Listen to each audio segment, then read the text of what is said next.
প্রায় 3 মাস পর এক্সের প্রোফাইলে ঢুকলাম, দেখলাম রিলেশনশিপ স্ট্যাটাস দিছে, কিন্তু কার সাথে সেটা মেনশন করে নাই। দিলাম হাহা রিয়াক্ট। তারপর ফেসবুক থেকে বেরিয়ে এসে ছোট্ট করে একটা ঘুম দিলাম। ঘুম থেকে উঠে ফোনটা হাতে নিয়ে মেসেঞ্জারে গিয়ে দেখি উপরে লেখা আছে নিউ মেসেজ রিকোয়েস্ট। আইডিটার নাম জান্নাতুল ফেরদৌস। চিনতে আর বাকি রইল না, এটা আমার এক্সের আইডি। অবাক হলাম তার এসএমএস গুলা দেখে। আপনারা শুনলে বুঝতে পারবেন। কুত্তা, শোয়ার, বানর, লুচ্চা, লম্পট, কুলাঙ্গার, হারামজাদা, হারামি, হনুমান, হাদারাম, গাঁজাখোর, মদখোর, সিগারেটখোর, পানখোর, পানিখোর, বিড়িখোর, ভাতখোর, নুডলসখোর। যা যা বলা যায় সব বলছে। ওই কুত্তা, তুই আমার স্ট্যাটাসে হাহা দিলি কেন রে? কুত্তার ল্যাজ কি কখনোই সোজা হয় না? আর তুই এতদিন কই ছিলি রে কুত্তা? তোরা একবার পাই, তোর হাত পা ভেঙে দিব। আমার পোস্টে হাহা দেয়া না? বাপরে বাপ, এ কি ডেঞ্জারাস মাইয়া রে বাবা। একটা হাতেই এত কিছু। ভাগ্য ভালো যে এর সাথে আমার ব্রেকআপ হয়ে গেছে, নইলে অবস্থা কেরোসিন বানিয়ে দিত। আর তুই আমারে পাইলে তবেই না হাত পা ভাঙবি, না পাইলে কেমনে? বোকা মেয়ে কোথাকার। আমি এসএমএস দিলাম, কে আপনি? আর এগুলো কি সব আবল তাবল কথা বলছেন? সঙ্গে সঙ্গে রিপ্লাই, কুত্তা, আমারে তুমি এখন চিনতে পারতেছো না তাই না? 2 বছর প্রেম করে এখন বলতেছো আমি কে? Sorry, wrong number. Wrong number মানে? আমি কি তোর সাথে ফোনে কথা বলতেছি নাকি রে বানর? ওই সেরি, এত কথা বলিস কেন? যা তুই, block. You can't message or call them in this chat and you won't receive their message or calls. এখন কি যে ভালো লাগতেছে ভাই, আপনাদেরকে বলে বোঝাতে পারবো না। আমার সাথে ব্রেকআপ করার পর একটা বারের জন্য খোঁজ নিস নাই, এখন আবার আমারে বলতেছো আমি ভাতখোর। জীবনে তো কিছু খাওয়াস নাই আমারে। আমারটাই সারা জীবন খেয়ে গেলি, নাকি 2টা বছর খেয়ে গেলি, আর এখন আমাকেই খোটা দিচ্ছিস আমি ভাতখোর? কথাগুলো ভাবতে ভাবতেই ফোনটা বেজে উঠলো। নাম্বারটা অচেনা। ধরলাম, তারপর ওপাশ থেকে, ওই কুত্তা, তুই আমার ব্লক মারলি কেন? সোয়ার, তাড়াতাড়ি ব্লকটা ওঠা বললাম, কথা আছে তোর সাথে। টুট টুট টুট দিলাম ফোন কেটে, আর নাম্বারটা ব্ল্যাক লিস্টে। ওহ কি মজা রে মজা। টানা 2টা বছর জ্বালাইছিস, 3 মাস যাবত তো ভালোই ছিলাম, কি জন্য যে হাহা দিতে গেলাম। ধুর, ভালো লাগে না। টানা 2 বছর জ্বলছি, আর জ্বলতে চাই না। আবারও ফোন আসলো, ধরলাম। প্লিজ ফোনটা কেটো না, তোমার সাথে আমার কথা। টুট টুট টুট আবারও কেটে দিলাম, তোর সাথে। তারপর, প্লিজ ফোনটা কাটবে না, তোমার সাথে আমার কথা আছে। কাটবো?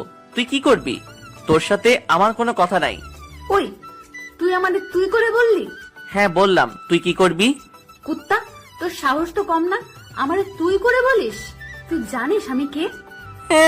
আইসে, তুই কে আমি জানি না? তোর কোথায় কি আছে আমি সব জানি, আর তুই কে আমি তা জানি না। কি বললি তুই কুত্তা? কি বলবো আবার? তোরে আমি জানি, তুই কে তাই বললাম। কুত্তা, তার আগে তুই কি বললি?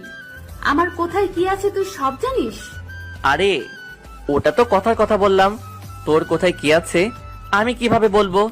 তুই কি জীবনে তোর হাতটা পর্যন্ত ধরতে দিছিস নাকি কুত্তি? তুই আমারে কুত্তি বললি? তুই জানিস আমার আম্মু জীবনে আমায় কুত্তি বলে নাই? বানর, শোয়ার, কুত্তা। যা, তোর সাথে আবার ব্রেকআপ। জীবনে আমারে আর ফোন দিবি না, আমার পোস্টে আর হাহা দিবি না। তোর সাথে আবার রিলেশনে জড়াইতে চাইছিলাম, কিন্তু তোর ভাষার জন্য তা আর হলো না। হারামজাদার ভাষা কি? কুত্তা ফুট। টুট টুট টুট কথায় আছে না, ভূতের মুখে রাম নাম।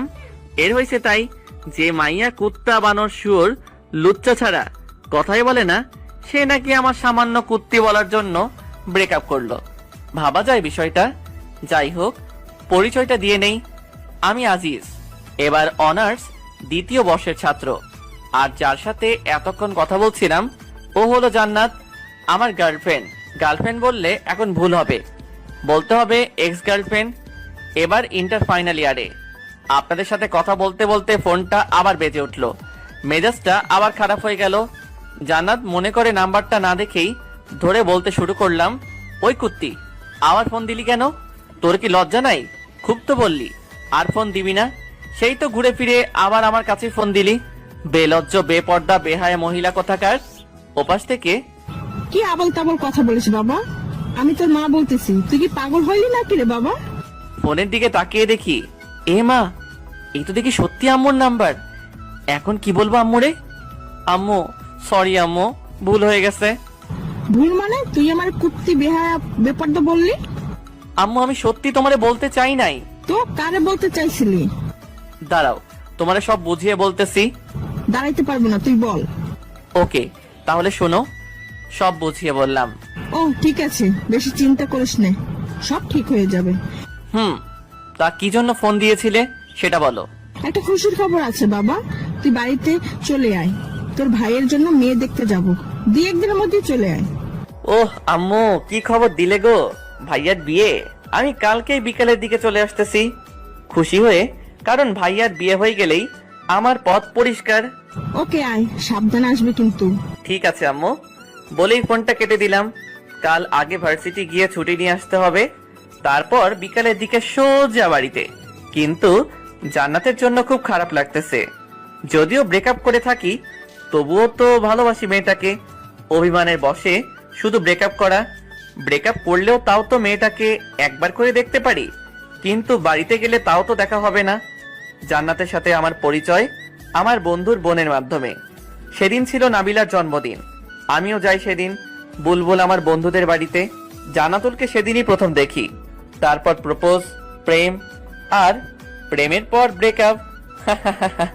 কি একটা জিনিস, তাই না? ওকে প্রপোজটা আমি করেছিলাম, আর ব্রেকআপটা করলো জান্নাত। পুরোনো দিনের কথাগুলো ভাবতে ভাবতে কখন যে ঘুমিয়ে পড়েছি মনেই নেই। সকালে ঘুম ভাঙলো ফজরের আজানের আওয়াজ শুনে।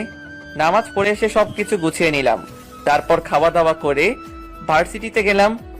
ভার্সিটিতে পৌঁছাতেই, এই আজিজ, এদিকে আসো। এর নাম রিয়া, খুবই গা ঘেঁষে একটা মেয়ে। আমাকে নাকি তার খুবই পছন্দ, কিন্তু আমাকে আর জান্নাতকে যখন একসাথে দেখে তখন নাকি তার গা জ্বলে যায়। হ্যাঁ বলো, তবে যা বলবে একটু তাড়াতাড়ি বলবে, আজকে আমার বেশি সময় নাই। তোমার কবেই বা সময় থাকে গো সোনা আমার কাছে একটু বসতে? তোমার কি এমন সমস্যা হয় বলো তো? এই হাত ছাড়ো বলছি। হাত ধরলে কেন আবার? না ছাড়বো না। জান্নাত যখন তোমার হাত ধরে তখন তো কিছু বলো না, আর আমি ধরলেই দোষ, তাই না? আর তোমাদের তো এখন ব্রেকআপ হয়ে গেছে, তা হাত ধরলে কোনো সমস্যা হবে না। কোনো মতে হাতটা ছাড়িয়ে, সেটাই তো গো সোনামণি, আমার গুলুগুলুটা। রিয়া সোনা, তুমি তো এখন আমার হাতটা ধরে থাকবে, কিন্তু ওই যে বললাম আমার আজ একটু কাজ আছে, কাজটা সেরে এসেই আমার হাতটা তোমাকে দিয়ে দিব। কেমন রিয়া সোনা? একবার ছুটিটা নিয়ে আসি, তারপর তুই আমায় কেমনে পাস তা দেখা যাবে। রিয়া যেন খুশিতে অবাক। আমি যে ওর সাথে এত ভালোভাবে কথা বলবো বিশ্বাসই করতে পারে নাই। তুমি আমাকে সোনা বলবে আজিজ? হ্যাঁ গো সোনা, আরো কত কি বলবো। আমি কাজটা সেরে আসি, তারপর না হয় সব হবে।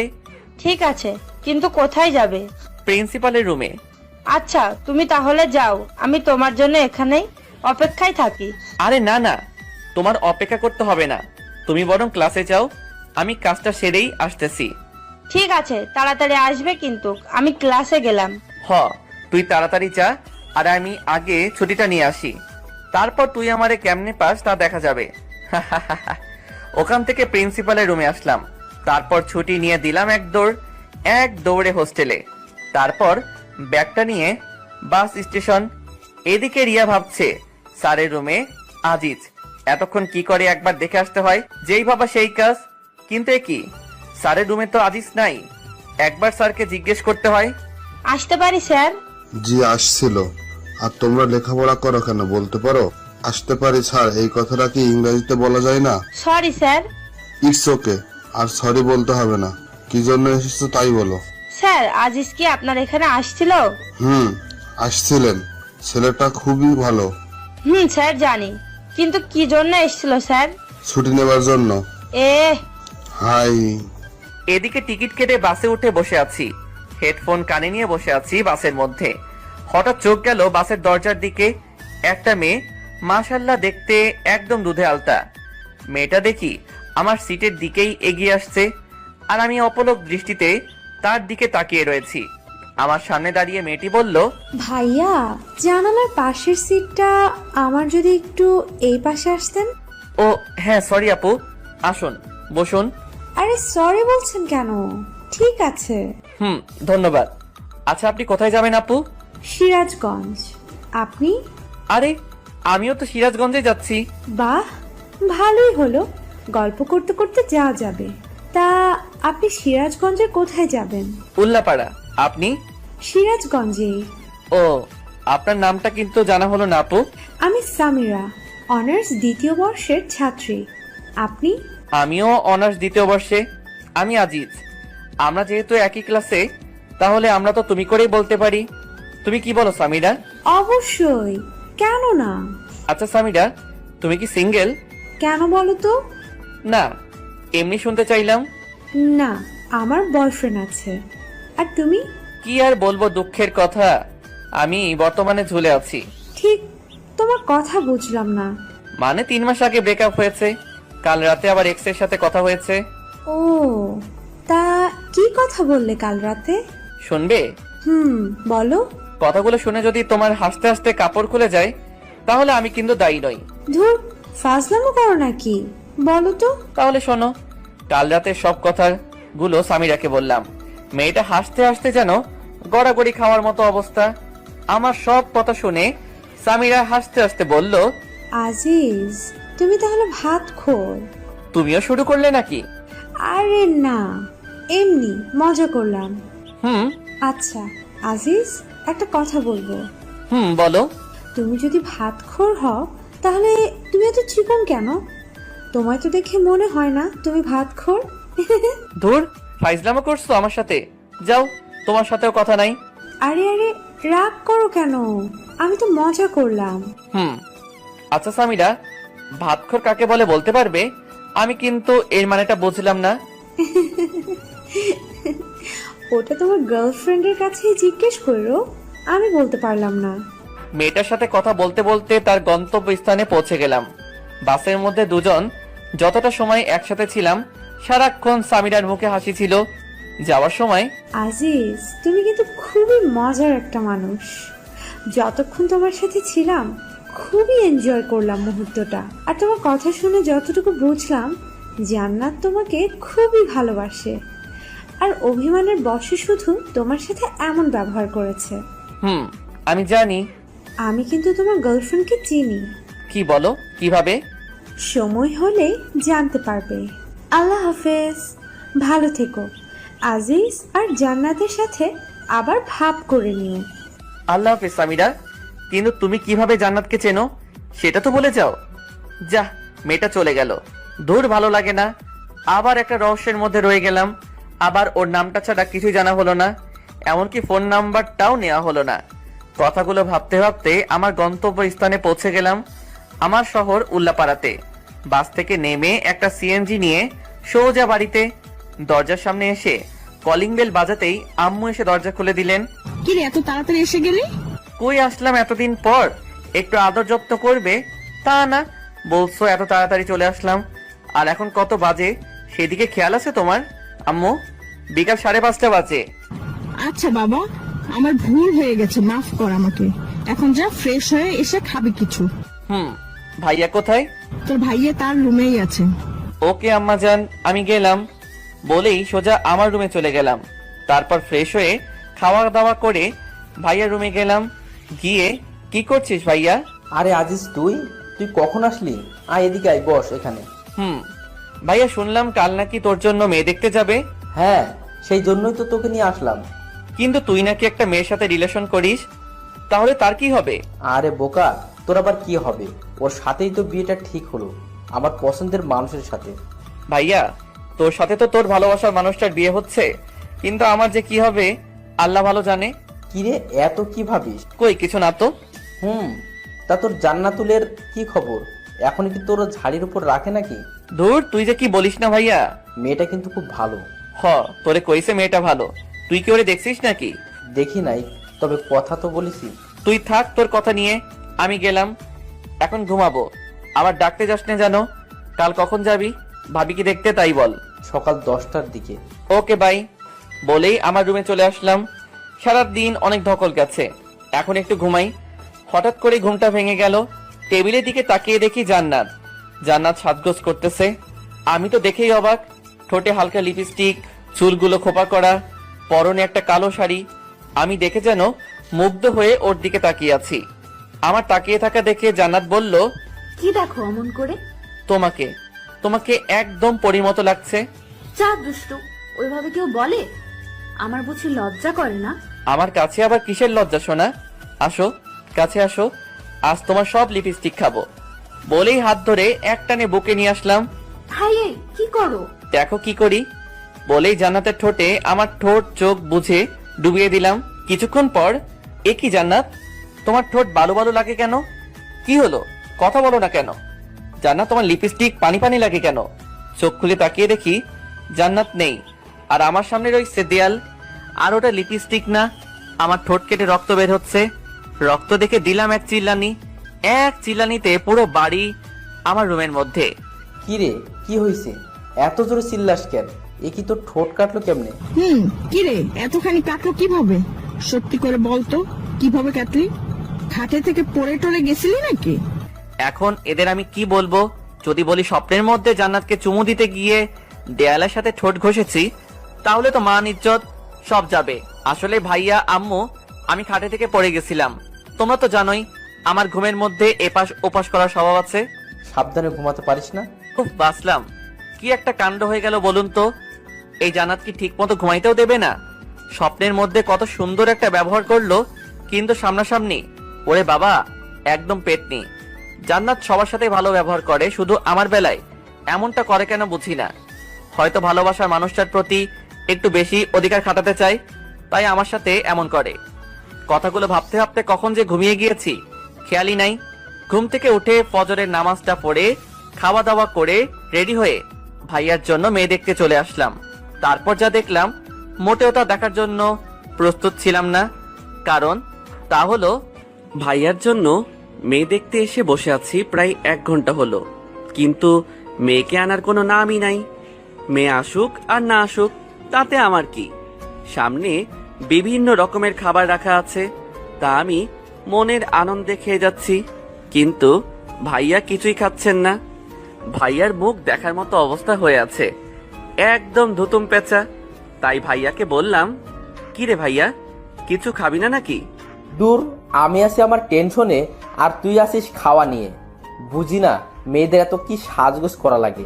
সেই কখন থেকে বসে আছি, আমাদের সময়ের দাম নাই নাকি? এত চাপ নিস কেন, আসবে তো নাকি? তোর তো দেখি তরিস হয়েছে না। এত পেশাল করছিস কেন? খা না ভাই, আমার পিছে আবার লাগলি কেন? আচ্ছা ঠিক আছে, আমি কথা বলবো না তোর সাথে। আমি খাই আর তুই অপেক্ষায় থাক ভাবিকে দেখার জন্য। আমি আর কোনো কথা না বলে খাওয়াতে মন দিলাম। নিচের দিকে তাকিয়ে খাইতেছি। খাওয়ার মাঝখানে কেউ একজন বলে উঠল, আরে আজিজ, তুমি এখানে? তাকিয়ে দেখি সামিরা। তুমি এখানে কি করো? আরে সামিরা, তুমি? আমি তো আমার ভাইয়ার জন্য মেয়ে, মানে আমার ভাবিকে দেখতে এসেছি, কিন্তু তুমি এখানে কি করো? আরে আমি তো দুলালের। দুলালি আমার হবু ভাবির নাম। আমি এখানে থাকবো না তো কে থাকবে? কিরে, তোরা একে অন্যকে চিনিস নাকি? তুমি কিন্তু বললে না কিভাবে জান্নাতকে তুমি চেনো। তোমায় তো বললামই, সময় হলে ঠিক জানতে পারবে। তাহলে তুমি বলবে না, তাই তো? আরে পাগল, রাগ করো কেন? তোমার ভাবি কি বিষয়টা জানে যে তুমিও প্রেম করো? ধুর, ভাবি জানবে কিভাবে যে আমি প্রেম করি? ভাবিকে তো আমি আজকেই প্রথম দেখলাম। তার মানে তুমি এর আগে তোমার ভাবিকে কখনো দেখো নাই? দেখেছি, তবে ভাইয়ার ফোনে, সামনাসামনি আজই প্রথম। ও বেশ ভালো। তবে আমার মনে হয় বেচাটির চাপটা একটু বেড়েই যাবে, কারণ এখন তার বিয়ে হবে, আবার কিছুদিনের মধ্যে তোমারও বিয়ে হবে, আর তোমার বিয়ের কাজ মেয়েটাকেই একা হাতে সামলাতে হবে, তাই না? ধুর সামিরা, তুমি যে কি বলো না। লজ্জা পেলে বুঝি? আরে না না, লজ্জা পাবো কেন? আমাদের কথার মাঝেই ভাইয়ার ডাক পড়লো। কিরে, আসবি নাকি না এখানেই থেকে যাবি? না, আসি, দাঁড়াও। আচ্ছা সামিরা, তাহলে আমি আসি, আবার বিয়ের দিন কথা হবে। আল্লাহ হাফেজ। সাবধানে যাবে। আল্লাহ হাফেজ। সামিরার কাছ থেকে আসার